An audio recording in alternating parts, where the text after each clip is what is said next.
வணக்கம் நேயர்களே. இன்று லாசா ராவின் தேர்ந்தெடுத்த சிறுகதைகளிலிருந்து ஒரு சிறுகதை, மெத்தென்று ஒரு முத்தம்.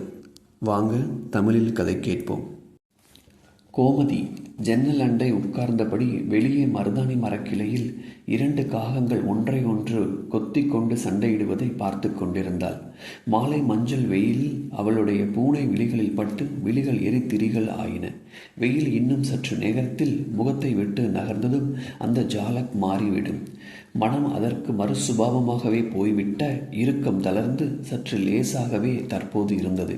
வானீளத்தில் மேகங்கள் அங்கும் இங்குமாய் பல வர்ணங்களில் சிறு சிறு குன்றுகள் கட்டியிருந்தன. அவைகளும் இன்னும் சற்று நேரத்தில் இருட்டின் ஒரே மெழுகல் ஆகிவிடும். அவளை அறியாமலேயே இடது கை இடது கன்னத்தை தடவி கொண்டது. கோமோ, டிஃபன் சாப்பிட வாயேண்டி, ஆறி போறது. அம்மாவின் குரல் அசக்தமாய் கீழிருந்து எட்டிற்று. இது 4ஆம் தடவை. மெனக்கெட்டு மாடி அடிக்கு வந்தே கூப்பிடுறா. இப்படி புலம்பி புலம்பி எக்கேடு கெட்டு போங்கடி, உங்களாட மல்லாட முடியல. அவளை அட்ரஸே காணும். இவள் என்னாண்டா இருந்துட்டே பதில் கூட சொல்ல முடியாமல் அந்த அலும்பே என்று அழுத்து அடங்கி விடுவாள். ஆமாம், வீட்டில் அப்பாவை தவிர ஆண் பிள்ளை கிடையாது. வீட்டில் தடியா 2 பெண்கள் இருக்கிறதுக்கு அம்மாவுக்கு எவ்வளவோ ஒத்தாசையா இருக்கலாம். இந்த வயசில் இந்த உடம்பில் வேலைக்கு ஒரு கோளாறுடன் அம்மாவே ஏன் சமைக்கணும்? முறை போட்டு கொண்டு நாங்கள் சமைக்கக்கூடாதா? சமையல் என்னன்னா சுத்து காரியம் இல்லையா? தோட்டத்திற்கு தண்ணீர் பாய்ச்சலாம், கீதா கடைக்கண்ணிக்கு போகலாம். நான் போவது நினைக்க முடியாத காரியம். வேலைக்காரியை அவள் வரும் ஒழுங்குக்கு ஒரு வழியா நிறுத்திட்டு பற்று பாய்த்தம் தேய்க்கலாம். இப்படியெல்லாம் நினைக்கும் பொழுது நன்னா தான் இருக்கு. மனசுக்கு ஒரு சுகம் கூட இருக்கு. ஆனால் எண்ணுவதில் கால் பாகமேனும் செயல் வரும்போதுதான் உடலில் வழங்கா தன்மை தெரிகிறது. மனம் அழுக்கிறது. அது கூட இப்போ நின்று போச்சு. அத்தனையும் அம்மா தலையில் தான் விடிஞ்சு போச்சு. ஆனால் அவளும் செய்ய விட மாட்டாள். திட்டிண்டேனும் அவளே செஞ்சுட்டாதான் அவளுக்கு திருப்தி. நானாவது நினைக்கிறேன், கீதா அது கூட மாட்டாள். வீட்டில் இல்லாத வேலை போக மிச்சத்துக்கு எப்படிதான் அழுக்காமல் கண்ணாடி எதிரில் அத்தனை நேரம் உட்கார்ந்துட்டு இருக்க முடிகிறதோ? அதுவும் அப்பாவை நச்சரித்து அந்த ஆள் உயர பெல்ஜியம் வீட்டுக்கு வந்ததிலிருந்து. அதை அந்த அறையே அவளே மானியம் எடுத்துக்கொண்டு விட்டாள். அதன் இடுப்பை வளைக்கிறதும் புருவத்தை நெரிக்கிறதும் உதட்டை கோணிக்கிறதும் அவள் சேஷ்டைகள் அவளுக்கு தான் பிரீத்தி. ஒரு முறை இது பற்றி அவளிடம் சொன்ன பொழுது, நீ இருக்கிற லட்சணத்துக்கு உனக்கு ஆசையை வேற என்று விட்டாள். துடிச்சு போயிட்டேன். அன்பு என்பது இதுதானா? கத்தியை விட கொடுமையானதாய் இருக்கிறதே. என் மௌனமான வேதனையை பார்த்து அவளே பயந்துட்டாள். உன்னை நான் அப்படி சொல்லியிருக்கக்கூடாதடி என்று 1000 கேட்டிருந்தாலும் அவளுடன் ஒரு அனுபவம் போதும் ஆயிடுத்து. அவள் வழக்கே போவதில்லை. அழகு படைச்சவாளுக்கே நாக்கில் நரும்பு இருக்காதா? ஆனால் அவளை குற்றம் சொல்ல நான் யார்? ஆனால் கோமதி சிலையடித்த மாதிரி இப்பொழுது உட்கார்ந்த நிலையில் அவள் அழகு கடைந்தெடுத்த சாஸ்திரிகாகவே இருந்தது. நூல் பிடித்த மாதிரி அந்த நெற்றிக் கோடின் வளைவும் செதுக்கிய மூக்கும் உதடுகளும் சற்று கூறிய மேவாயும் அந்த முகமே மேகத்தில் நின்று பிதுங்கியது போன்று கூந்தலில் அடர்ந்த இருட்டும் அறை உள்ளே நுழைந்தவர் பிரமித்து போவார். மாடி ஏறி வரும் சப்தம். யார்? அப்பாதான். என்னப்பா இன்னைக்கு சுருக்க? சொக்காயை கலற்றி மாட்டிவிட்டு பக்கத்து நாற்காலியில் உட்கார்ந்தார். லேசா தலைவலி, கேட்டுட்டு வந்துட்டேன். நீ எப்படி இருக்க? எனக்கு என்ன கேடு? கோமதியின் பார்வை அப்பா மேல் கனிவுடன் தங்கிற்று. அப்பாவோடு இருக்கும் பொழுதுதான் தன் இதய சுவர்களில் டால் அடிக்கிற மாதிரி தோன்றும். அதன் ஆறுதலை வேறெப்படி சொல்வதென்று தெரியவில்லை. அப்பா கிடைக்க அம்மா கொடுத்து வச்சிருக்கணும். எனக்கும் அகமுடையான் அப்பா மாதிரி கிடைக்க மாட்டானா என்று அவள் எண்ணியதுண்டு. பிள்ளையார் தன் அம்மா மாதிரி பெண்டாட்டிக்கு காத்துண்டு தெரு தெருவா உட்கார்ந்துட்டு இல்லையா? அதுபோல் நானும் தெரு தெருவா நிற்க முடியுமா? நின்னாலும் எனக்கு கிடைப்பானா? என்ன கண்ணு தழும்புறது, வாய் புன்னகைக்கு பூக்கிறது? அது என்ன காம்பினேஷன்? இல்லைப்பா, நினச்சுண்டேன். உங்களுக்கு கோவமே வராதா? கோவமா? அது என்ன? வீசை என்ன விலை? வீசை? ஓ, அது எங்கள் காலத்து எடை. சரி, கிலோ என்ன விலை? அம்மா காஃபியுடன் வந்து மேஜை மீது வைத்து விட்டு அவளை முறைத்து விட்டு சென்றார். அப்பா கொஞ்சம் டபராவில் ஊற்றி அவளிடம் கொடுத்தார். இது அவர்களுடைய நித்தியப்படி சடங்காகவே ஆகிவிட்டது. அப்பா அவளுக்கு தோஸ்து. அப்பா தன் காஃபியை பருகிக்கொண்டே, கோபத்தை வச்சுண்டு என்னமா பண்ணுறது, அதுவும் இந்த வயசில். ஆனால் இப்போதான் கோபம் அதிகமாக வருது. எல்லாம் கையிலாகாத தனம்தான். தோள் கொடுக்க பிள்ளை இருக்கானா? இந்த காலத்து பசங்க தோள் தூக்க தான் காத்திருக்காருங்கள். எல்லாத்துக்கும் கொடுப்பினை வேணும். மருதாணி கிளைக்கப்பால் சிந்தித்து கொண்டு அப்பா தனக்கு தானே போல் தன்னை அறையப் போகும் சிலுவையை இயேசுநாதர் தாங்கிச் சென்றது என் மனசை மிக்க ஈர்த்த சம்பவம். நாளுக்கு நாள் அதன் தாத்பரியம் விரிய விரிய ஆச்சரியமாய் இருக்கிறது. அவனுக்கு அவனுடைய சிலுவை. உன் சிலுவையை நீ தாங்கிக் கொண்டு இல்லையா? அவர் கண்கள் அவள் மேல் பால் சுரந்தன. கோமு, உன்னை பற்றி நான் என்ன நினச்சிட்டு இருக்கேன்னு தெரியுமா? வேண்டாம், சொன்னால் சென்டிமெண்டலாக கொலகொலத்து போயிடும். உன் சிலுவை மகத்தானது.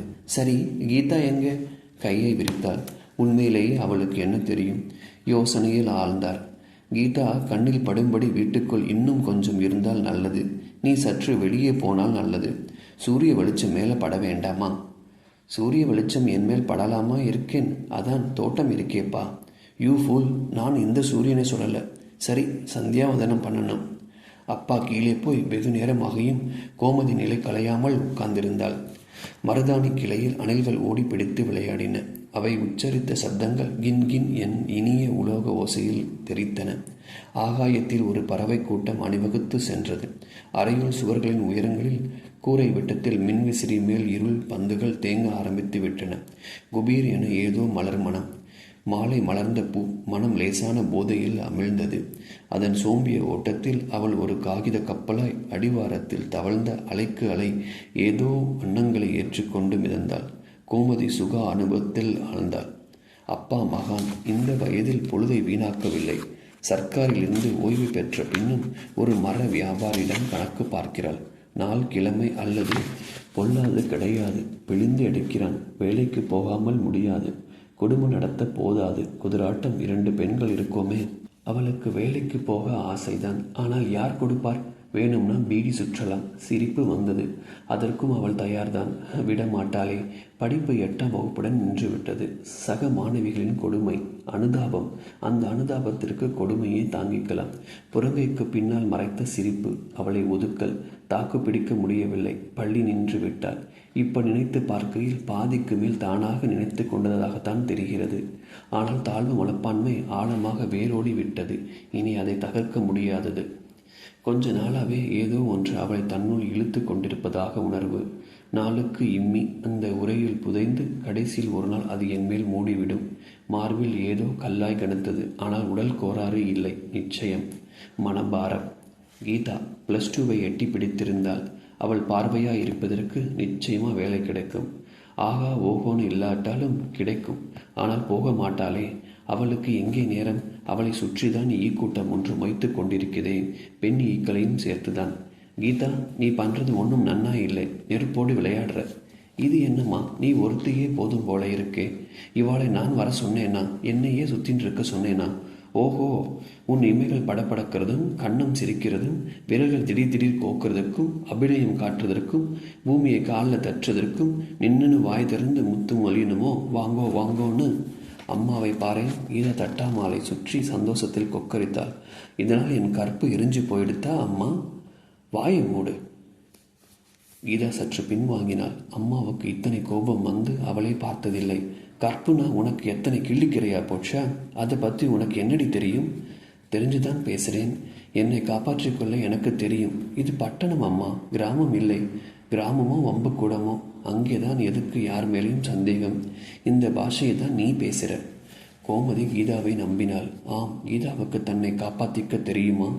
ஆமாம், கீதாவுக்கு எதிலையுமே ஆழமான பற்று கிடையாது. அவளுக்கு எல்லாமே பொழுதுபோக்கு. மனசை பொம்மை மாதிரி கீழே போட்டு உடைத்து விடுவாள். எதுவுமே டோன்ட் கேர். நன்னா உடுத்தணும், நன்னா சுத்தணும், அரட்டை அடிக்கணும், எல்லாரையும் பயன்படுத்திக்கணும், தர்பார் நடத்தணும். ஆமாம், கீதா சொன்ன மாதிரி இது பட்டணம். Hello Madras. Hello Geetha. Hi Vinod. Vinod, Vikram, Vikas. என்ன வினோதமான பெயர்கள். மாலை பொழுதுக்கென்று ஹாய், ஹாய், யா, இச் இப்படி ஒரு பாஷை. ஏனின் சரளமாய அதில் கீதா நீந்துகிறாள். கீதா பாராட்டுக்குரியவள்தான். பருவத்தின் அனுகூலங்கள் அவளிடம் செறிந்திருக்கின்றன. அதை அவள் உணர்ந்து அவைகளை நன்கு பயன்படுத்துகிறாள். வாழ்க்கையை அனுபவிக்கிறாள். அனுபவிக்க அவளுக்கு திறனி இருக்கு. எனக்கு இல்லை என்றால் இவளை பார்த்து பொறாமைப்படுவதில் என்ன அர்த்தம்? ஆம், அப்பட்டமாய் அம்மனமாய் பார்த்தால் பொறாமை இல்லாமல் என்ன? அம்மனம் என்ற சொல் மனதில் தோன்றினாலும் வெட்கத்தில் கன்னங்கள் குறுகுறுத்தன. இடது கன்னத்தை தடவிக்கொண்டாள். ஒரு நாள் நள்ளிரவில் விழித்து கொண்டாள். அம்மாவும் அப்பாவும் பேசி கொண்டிருக்கா. இதோ பாருங்கோ, எனக்கு தூக்கமே ஒரு மாசமா இல்லை. கீதாவை பற்றி வயிற்றில் நெருப்பை கட்டின்னு இருக்கேன். ஒரு கட்டுக்கும் அடங்க மாட்டேங்கிறா. எங்களுக்கு இடையில் பகையே வந்தாச்சு. அலமு, நீ அவளை நம்பணும், உலகத்தை நம்பணும். நீ நினைக்கிற மாதிரி உலகம் அத்தனை கெட்டதில்லை. நீங்கள் நம்பிக்கொண்டிருங்கோ. உங்கள் தலையில் நீங்களே கையை வச்சுட்டு ஒரு நாள் பாஸ்மாசூரம் ஆறத்தான் போகிறீங்க. உங்களுக்கு தெரிய போகிறது. அவளை கையை பிடிச்சி யாரிடமானும் கெட்டு கொடுத்துட்டா தான் எனக்கு நிம்மதி. அங்கே எக்கெடு கெட்டாது போகட்டும், தாலியே கவசம்னு. இப்போ என்ன, உன் எண்ணம் நன்னா இருக்கா? அப்பா சிரித்தார். அங்கே குடி கெட்டாலும் நீ தப்பிச்சுக்கணும். ஆமாம், அப்படிதான் வச்சுக்கோங்களேன். என் கேள்விக்கு என்ன பதில் சொல்கிறேன்? என்ன கேள்வி? அவளுக்கு சீக்கிரம் கல்யாணம் முடிச்சாகணும். என்ன பேத்துற? அவளுக்கு முன்னால் ஒருத்தி இருக்காளே. தயக்கம். உடனே அம்மா, அவளை பற்றி என்ன சொல்கிறேன்? அவள் அவ்வளவுதான். என்னடி சொல்கிற? அப்பாவின் குரல் வெகுண்டெழுந்தது. இதை பாருங்கோ, நம்மையே இன்னும் ஏமாத்திட்டு இருக்க வேண்டாம்.